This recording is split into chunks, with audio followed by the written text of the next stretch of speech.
গত ভিডিওতে আমি একটি টুর্নামেন্ট অ্যাপ তৈরি করার ভিডিও দিয়েছিলাম এবং অ্যাপ তৈরি করার জন্য যে HTML ফাইলগুলো লাগে অ্যাডমিন এবং ইউজার, সো ওই ফাইল দুটোও আমি আপনাদেরকে দিয়েছিলাম।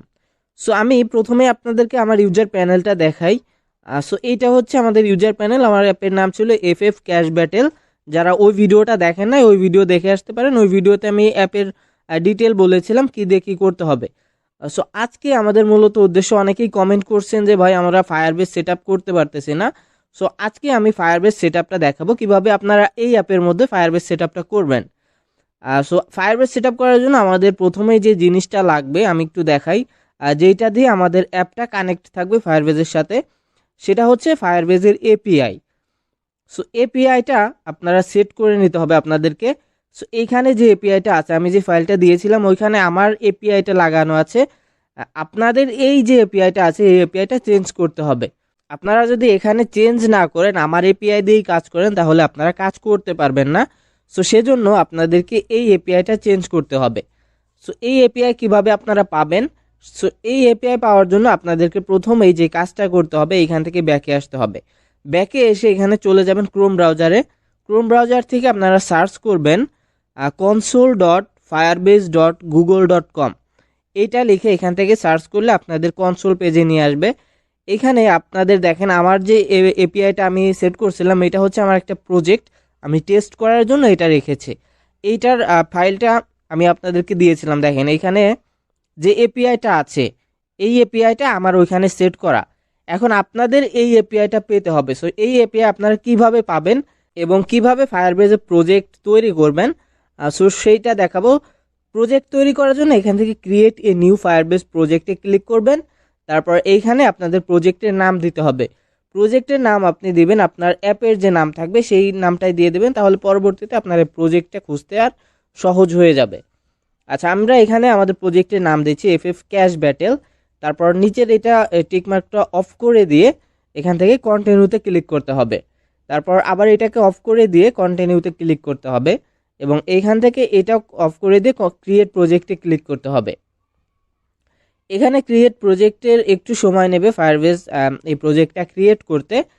সো এই সময়ের মধ্যে আপনি যদি এখন এই চ্যানেলটা সাবস্ক্রাইব করে না থাকেন তাহলে চ্যানেলটি সাবস্ক্রাইব করে দেন, কারণ এরকম অ্যাপ ডেভেলপমেন্টের ভিডিও কিন্তু রেগুলারই আমার চ্যানেলে আপলোড দেওয়া হয়। সো এখানে দেখেন কন্টিনিউ লেখা চলে এসেছে, আমাদের প্রজেক্টটা ক্রিয়েট হয়ে গেছে। সো কন্টিনিউতে ক্লিক করলে আমাদের প্রজেক্টের মধ্যে আমরা চলে আসবো।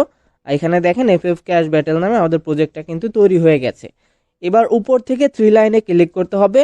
তারপর এইখানে এই যে বোল্ড লেখা আছে, বোল্ডের উপর ক্লিক করতে হবে। এখান থেকে বোল্ডে ক্লিক করার পর এখানে ফায়ারস্টোর ডাটাবেস দেখতে পাবেন, আমরা এইখানে ক্লিক করব, কারণ আমরা ফায়ারস্টোর ডাটাবেস নিয়ে কাজ করব। ওকে, সো ফায়ারস্টোর ডাটাবেসে ক্লিক করার পর এখানে একটু লোড নেবে। লোড নেওয়ার পর আমাদের সামনে এইরকম একটা পেজ আসবে, এখান থেকে ক্রিয়েট ডাটাবেসে ক্লিক করতে হবে। এবার এখান থেকে দুইটা অপশন পাবেন, আপনারা উপরেরটাই সিলেক্ট করে রেখে তারপর এখান থেকে নেক্সটে ক্লিক করে দেবেন। এখান থেকে নেক্সটে ক্লিক করার পর আপনাদের সামনে এরকম একটা পেজ আসবে, এখান থেকে আপনারা নেক্সট করবেন। এইবার এখানে দেখেন আবার দুইটা অপশন চলে এসেছে। সো আমরা এখান থেকে প্রোডাকশন মোডটা সিলেক্ট করব না। সো যেহেতু আমরা বিগিনার, আমরা ফায়ারবেস সম্পর্কে কম জানি, সেজন্য আমরা এখান থেকে স্টার্টিং টেস্ট মোডে ক্লিক করব। তারপর এখান থেকে নিচে এসে ক্রিয়েটে ক্লিক করে দেবো। ক্রিয়েটে ক্লিক করার পর আমাদের সামনে এরকম একটু লোডিং নিয়ে আমাদের যে ফায়ারস্টোর ডাটাবেসটা আছে এটা ক্রিয়েট হয়ে যাবে। সো আমরা একটু সময় দেব এখানে আমাদের ফায়ারস্টোর ডাটাবেসটা ক্রিয়েট হওয়ার জন্য। এবং এই ফায়ারবেস সেটআপ নিয়ে কিন্তু আমার অলরেডি দুইটা ভিডিও আপলোড করা আছে, চাইলে ওই ভিডিওগুলো দেখে আসতে পারেন। ওকে, সো আমাদের দেখেন এখানে কিন্তু ফায়ারস্টোর ডাটাবেস ক্রিয়েট করা হয়ে গেল। এখন আমাদেরকে আবার উপরে 3 লাইনে ক্লিক করতে হবে। এখান থেকে যে সেটিংসের আইকন আছে এখানে ক্লিক করতে হবে, তারপর প্রজেক্ট সেটিংসে ক্লিক করতে হবে। এবার এখান থেকে স্ক্রল করে একটু নিচে চলে আসবেন।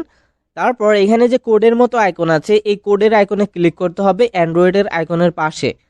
এইবার এখানে যে চেক বক্সটা আছে এখান থেকে চেক বক্সটার উপর টিকমার্ক করে দিয়ে তারপর এই যে উপরে যে নাম আছে এখানে আপনাদের অ্যাপের নামটা আপনারা দিয়ে দেবেন। যেমন আমার অ্যাপের নাম ছিল FF ক্যাশ ব্যাটেল, আমি এখান থেকে এটা দিয়ে দিলাম। তারপর নিচে রেজিস্টার অ্যাপে ক্লিক করতে হবে। রেজিস্টার অ্যাপে ক্লিক করার পর আমাদেরকে নেক্সট স্টেপে নিয়ে যাবে, যেখানে আমরা কোডটা পাবো, আমাদের APIটা পাবো। সো এইখানে দেখেন আমাদের যে APIটা আছে এখানে আমরা APIটা পেয়ে গিয়েছি। এইখান থেকে এই এপিআইটা কপি করতে হবে। সো সেজন্য এখান থেকে এই যে কনস্ট থেকে শুরু করে এই পর্যন্ত আমরা এখান থেকে কপি করে নেব, তারপর এখান থেকে নেক্সটে ক্লিক করে দেব। এবার এখান থেকে আবার নেক্সটে ক্লিক করব, এবার এখান থেকে কন্টিনিউতে ক্লিক করে দেব। ওকে, সো আমাদের এপিআইটা আমরা পেয়ে গিয়েছি। এখন যদি স্ক্রল করে নিচে আসি, দেখেন এইখান থেকে কিন্তু আমাদের এপিআইটা এখানে পেয়ে যাব। ওকে, সো এবার আমরা চলে আসবো হুপ ওয়েবে। হুপ ওয়েবে এসে এখান থেকে আমাদের যে এপিআইটা ছিল এইটা চেঞ্জ করে দিতে হবে।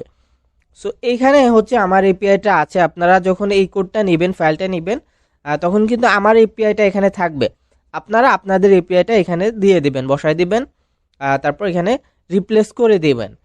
ওকে, আমাদের এপিআই চেঞ্জ করা হয়ে গেল। এখন যদি আমরা অ্যাপটা প্লে করি তাহলে দেখেন আমার এখানে কিন্তু কোনো ডেটা দেখাবে না, কারণ আমার এটা নতুন একটা এপিআই আমি কানেক্ট করছি এবং ওখানে কোনো ডেটা নাই।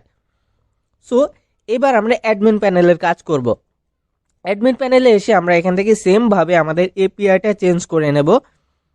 সো এইখানে একটু খুঁজে বের করবেন যে কোথায় ফায়ারবেজের কনফিগারেশনটা আছে। সো এইখান থেকে দেখেন আমাদের কিন্তু এইটা আমরা পেয়ে গেছি। এখান থেকে আমরা এটাকেও রিপ্লেস করে দেব। এখন অ্যাডমিন প্যানেলটাকে যদি আমরা প্লে করি তাহলে দেখেন এটা হচ্ছে আমাদের অ্যাডমিন প্যানেল। এখানে ডিফল্ট পাসওয়ার্ড আছে 1234। আপনারা চাইলে কোড থেকে এটা চেঞ্জ করে নিতে পারবেন। সো আমরা অ্যাডমিন প্যানেলে ঢুকলাম। এখন আমরা একটা ম্যাচ ক্রিয়েট করব এবং দেখব আমাদের ইউজার প্যানেলে কি ডেটা যায় কি না। ওকে, সো আমি এখান থেকে প্লাস বাটনে ক্লিক করে আমি একটা ম্যাচ ক্রিয়েট করে নিচ্ছি। এখান থেকে আমি ম্যাচের নাম দিচ্ছি, টাইটেলে দিচ্ছি ফ্রি ফায়ার, এবং এখানে প্রাইস হিসাবে আমি 10 টাকা দিয়ে দিচ্ছি। ওকে, এখান থেকে আমি প্রাইস আবার আচ্ছা ফি দিয়েছি 10 টাকা, প্রাইস 100 টাকা দিচ্ছি, এবং এখান থেকে আমি সব কিছু কমপ্লিট করে নিচ্ছি। দেখেন আমি টাইমটা বাড়ায় দিচ্ছি যাতে আমাদের ম্যাচটা লাইভটা বেশি সময় দেখায়। ওকে, টোটাল স্লট দিচ্ছি 10টা এবং এখানে হচ্ছে ব্যানার দিতে হবে। সো আমি IMGBB থেকে একটা ব্যানার নিয়ে আমি এখানে বসায় দেব। ওকে, সো ইমেজের এখানে আমি এটা দিয়ে পাবলিশে যদি ক্লিক করি, ওকে কনফার্ম করে দিলাম। আমাদের কিন্তু দেখেন একটা ম্যাচ ক্রিয়েট করলাম আমরা অ্যাডমিন প্যানেল থেকে, এবং এটা কিন্তু সফলভাবে আমাদের এখানে সেট হয়েছে, অর্থাৎ পাবলিশ হয়েছে। এখন আমরা ইউজার প্যানেলে যে দেখব আমাদের এই ম্যাচটা কিন্তু আমাদের অ্যাপে আসে কি না। ওকে, সো দেখেন আমাদের ম্যাচটা কিন্তু আমাদের অ্যাপের মধ্যে চলে এসেছে। তার মানে আমাদের ফায়ারবেজটা 100% ক্রিয়েট করা হয়েছে। ওকে, সো এইভাবে করে কিন্তু আপনারা এই অ্যাপের মধ্যে ফায়ারবেজ ক্রিয়েট করতে পারবেন। আশা করি আর কোনো ঝামেলা হবে না। সো আর এই ভিডিও এখানে কিভাবে কাজ করবেন এই অ্যাপের টিউটোরিয়াল দেওয়া আছে, আপনারা চাইলে ওই ভিডিওটা দেখে আসতে পারেন, তাহলে অ্যাপের ফাংশন সম্পর্কে জানতে পারবেন। এবং আপনারা যদি চান যে এই অ্যাপটাকে মডিফাই করবেন তাহলে গুগল AI স্টুডিও দিয়ে মডিফাই করিয়ে নিতে পারবেন।